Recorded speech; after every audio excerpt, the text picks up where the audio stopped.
प्यारे बहनों और भाइयों, मेरा नमस्कार स्वीकार हो। देखिए, आज का हमारा जो विषय रहेगा वो रहेगा आत्मा का जो अनुभव है वो स्वयं को होता है, दूसरों को नहीं।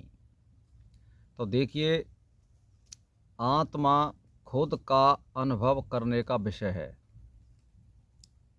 अगर आपने अनुभव कर लिया है तो हम दूसरे को नहीं बता सकते, ये खुद करना पड़ता है। जैसे सुख और दुख का अनुभव स्वयं करता है मनुष्य, ऐसे ही आत्मा का अनुभव स्वयं ही कर सकता है।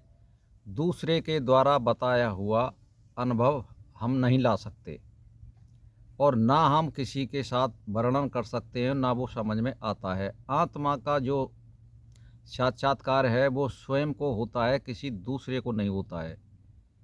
जो खेती करता है फल उसका उसी को मिलता है, दूसरों को नहीं मिलता है। इसीलिए आत्मा के बारे में आप यदि सोच रहे हैं अनुभव करने की, तो आपको क्रियाकलाप स्वयं करने पड़ेंगे। योग का अनुपालन करना पड़ेगा, अष्टांग योग का पालन करना पड़ेगा और अल्पाहार का पालन करना पड़ेगा, प्रत्याहार का करना पड़ेगा, प्राणायाम का करना पड़ेगा। और फिर एक नियमबद्ध तरीका से दीर्घकाल और निरंतर यदि आप करते हैं तो आत्मा का अनुभव जरूर होता है और आत्मा का साक्षात्कार होता है। लेकिन किसी दूसरे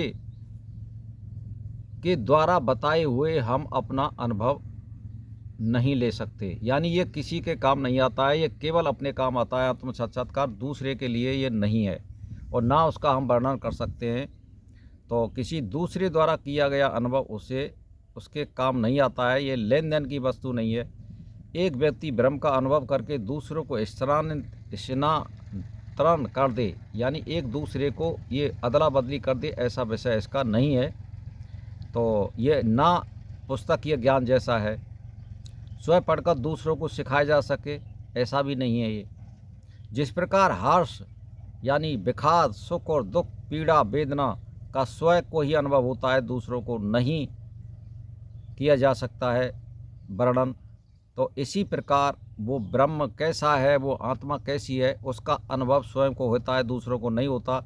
इस प्रकार आत्मा का अनुभव किसी को ना दिखाया जा सकता है, ना वर्णन किया जा सकता है। वह कैसा होता है, जिसके उसका प्रत्यक्ष अनुभव कर लिया है, वह अपने को ब्रह्म स्वरूपी समझकर निर्विकल्प भाव में उसी स्थिति में रहता है।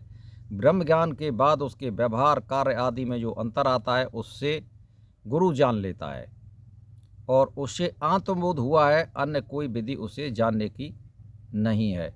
यानी जैसे मान के चलिए, जिसने आत्म साक्षात्कार कर लिया या आत्मा का अनुभव कर लिया या जिन्होंने ब्रह्म को प्राप्त कर लिया, उसके लिए कोई चीज़ शेष वस्तु नहीं रह जाती है। यानी वो सर्वोच्च स्थिति में पहुंचा हुआ है और अब उसको कोई जानने की आवश्यकता नहीं होती है। बस अपने क्रियाकलाप करते जाइए और आपका मोक्ष हो जाएगा। ये सीधी सीधी बात है, या आपको ब्रह्म प्राप्त करा दिया जाएगा मृत्यु से पहले। तो केवल आपको नेम टेम करने हैं, ज़्यादा बखेड़ा करने की ज़रूरत नहीं है। एक बार जो आदमी लक्ष्य को पकड़ लेता है, बस उसको नेम टेम करने और कोई चीज़ का बखेड़ा नहीं करना है। बस अष्टांग योग का पालन करना। अष्टांग योग में सारी चीज़ आ जाती है सत्य की, जिसमें यम और नियम आते हैं, प्राणायाम प्रत्याहार भी आता है, ईश्वर प्राणिधान भी आता है। तो कहने का मतलब ये है, यदि आपको कोई चीज़ प्राप्त करनी है आत्मा के संबंध में, तो आपको खुद मेहनत करनी पड़ेगी। दूसरे की मेहनत इसमें काम नहीं आ सकती है। तो भाई और बहनों, मैं तो आपसे एक ही बात कहना चाहता हूँ, यदि आप सत्य का पालन करना चाहते हैं और उस पर चलना चाहते हैं, तो आप इस ध्यान को इस तरह से हटाइए कि माया हमारे काम आने वाली नहीं है। ये पिता पुत्र का केवल जीवन का साथ है। हमें ज़्यादा धन जोड़ने की ज़रूरत नहीं है। हमें उतना जोड़ना चाहिए जितना हम सुखी रह सकें और हम किसी दूसरे की भी सहायता कर सकें। इतना नहीं है। आपने कोई ठेका नहीं ले रखा कि हम संसार का भलाई करेंगे। तो कहने का मेरा मतलब ये है कि माया धन किसी के साथ नहीं जाता है, ना पिता जाता है, ना पुत्र जाता है। हाँ, आत्म साक्षात्कार आपके साथ जाएगा, ज्ञान आपके साथ जाएगा, बुराई और भलाई आपके साथ जाएंगी, पाप कर्म किए हैं वो आपके साथ जाएंगे। तो भाई और बहनों, तो बस इसी आधार पर आप रहिए और फिर आपको कोई नहीं रोक सकता। आत्मा जिसके लिए आई है मनुष्य जन्म में, उसको प्राप्त करने का लक्ष्य है हमारा, और उसका लक्ष्य एक ही है हमें ब्रह्म प्राप्ति करनी है, आत्म साक्षात्कार करना है, और कोई हमारा दूसरा लक्ष्य नहीं है। इससे भटकिए मत और दूसरे के बहकावे में मत आइए। परमात्मा एक है, आप निश्चय बैठा लीजिए, वो अनेक रूपों में भासता है।